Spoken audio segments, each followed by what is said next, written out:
Hi, everybody. Here we are reading Junie B. First Grader Dumb Bunny. And yesterday we read the first chapter where Lucille was telling the whole class that she was having an Easter egg hunt at her big fancy house. So this chapter is called Clothes and Nubs. I don't know what a nub is yet, but we'll find out. Lucille was still mad at us at lunchtime because remember they didn't know what bunny that she was talking about, and she was talking about the Easter bunny. I just don't get it, she grouched. How could anyone forget the Easter bunny? The Easter bunny brings candy right to your own door. Lenny did a frown at her. He doesn't bring candy to my door, Lucille, he said. The Easter bunny is a different religion than me. I'm Jewish. So, some people celebrate Easter and some people that are Jewish don't celebrate Easter. So that's what he's talking about. Shirley nodded. I'm Jewish too, Lucille, she said. I've never been to an Easter egg hunt before. What do you wear to something like that anyway? Lucille stood up and fluffed herself. Well, since the Easter bunny and I are the same religion, I'm going to wear a fancy Easter dress, Shirley, she said. Shirley thought for a minute and then she nodded.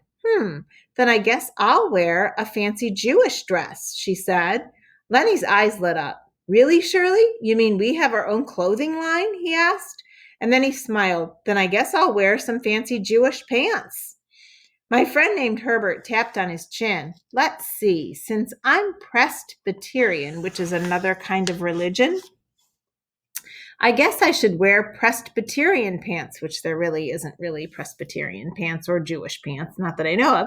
He turned and he looked at me. Presbyterian means that we iron out our wrinkles, I think. Oh, because you press the pants, you iron them. Just then, Sheldon slapped the table with his hand. Hey, I know, I'll wear a fancy turban, like those things people wear on their head. A fancy turban is religious clothes, right? He asked. I love fancy turbans. Mr. Scary was listening to us while he ate, and then he quick put down his sandwich. Boys and girls, you're getting way off track here, he said. Lucille's Easter egg hunt is not a religious party, so it doesn't matter if you're Jewish or Presbyterian or whatever you are. Lucille's Easter egg hunt is not a religious holiday, really. I've spoken to her mother about it. It's more of a spring picnic with an egg hunt activity. Am I right, Lucille? Yes, she said. My mother said that the Easter bunny isn't even working that day. He's just going to hop around at the party and smile and have his picture taken with people. I thought about that for a second. I don't think bunnies should actually smile, I said, because bunnies have yellow teeth, like clown teeth, except bunny teeth are way pointier. Sheldon nodded. My Aunt Bunny has a pointy tooth, he said. She can stab a pickle with it, and the pickle just stays there. All of us stared at him. Sheldon has the most interesting family that I ever heard of. Lucille did a big breath. Well, I don't care about pointy bunny teeth, she said. Bunnies have cute floppy ears and puffy fluffy tails and itchy twitchy little noses. And then I kept on picturing bunny teeth. Bunny teeth can nibble your head into a nub, I said. Oh, like when she thought the farmer or the rooster would peck your head into a nub in that other book we read. No, they cannot, Junie B. Jones, she said back. Oh, yes, they can, Lucille, whatever your last name is, I said. I saw it on Oprah, which was a show. Mr. Scary glared at me, and I ducked down in my seat, and I quieted my voice. Oprah has a lot of nub information, I said, very soft. Mr. Scary glared at me again, and I started to squirm. Teachers can spot a fib a mile away, because she wasn't really telling the truth. At recess, Lucille told us all about the party. She said that there was going to be lots of delicious food to eat, plus also there was going to be an exciting prize for the Easter egg winner. And wait till you hear this, she said. My daddy is going to hide a real pretend golden egg, and whoever finds the golden egg will win the grand prize of the day. And that is a fabulous play date with me, with Lucille. And then she twirled around and she hugged herself. And it's not just any old fabulous play date with me either, she said. The winner is going to get to go swimming with me in my heated indoor swimming pool that we just had enclosed. So Lucille has an indoor heated swimming pool in her house. Whoa. She did a little shiver and she rubbed her arms. Isn't that exciting, everyone? She asked. Doesn't that all give you the tinkles? Then she looked around. Well, doesn't it? Huh? Doesn't it make you tinkle all over? Now, I think she's talking about when you get goosebumps because you get excited or something, or I don't know, nervous. Well, doesn't it, huh? Doesn't it make you tinkle all over? She asked. All of the children looked curious at each other.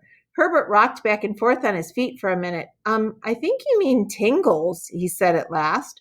Jose nodded. See, Lucille, you definitely mean the tingles, he said. Lucille squinted at those two. Tingles, tinkles, whatever. The point is, a play date with me gives you goosebumps on your arms, she said. Just look at your arms, people. Don't you see them? Don't you see the goosebumps?